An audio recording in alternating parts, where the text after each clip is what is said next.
Hello everybody! Our video for today is about covert narcissistic behavior ng isang tao. Nagbabasa ako ng mga ganito before pa, 10 years ago, 12 years ago, mga ganon, if I'm not mistaken. Para magets ko at maintindihan ko kung bakit nila nagagawa yung ugali na hindi maganda sa kapwa nila. Para maintindihan ko ng husto sa rurok ng aking isip. Okay?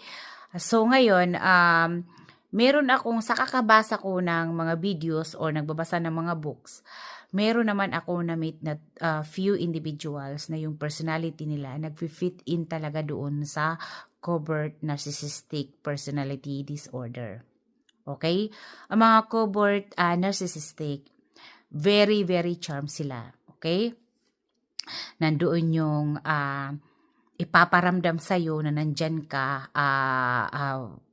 nandyan sila sa'yo. Okay?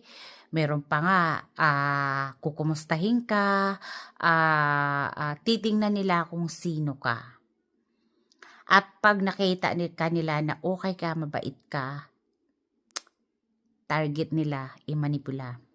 Hindi ka masalita, hindi ka madaldal, tahimik ka. Nako, yun ang paborito nilang targetin. Kasi, ang mga covert narcissistic, sila yung mga tipo ng tao na gagawa sila ng mga scenario to test you. To test you. Saktan ka, magsalita ng masasakit na salita, before mo pa malaman ang lahat, marami niya nakaplanted na mga sinasabi na sa'yo, na ina-accuse sa'yo, na hindi naman yun ang personality mo, doon sa mga taong nakapaligid sa'yo. Okay? At ang pinakamalala pa dito, ang mga taong nakapaligid sa'yo, pwedeng magalit sa'yo ng ganon-ganon na lang na wala namang dahilan. Okay?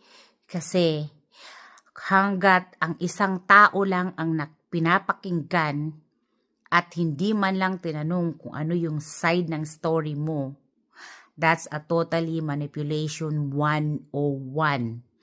To disregard you, to diminish you, para hindi marinig yung side mo. O diba napakadelikado nun? Kasi lahat ng tao pwede magsalita. Pero when you are in a covert narcissistic behavior ng isang tao, they will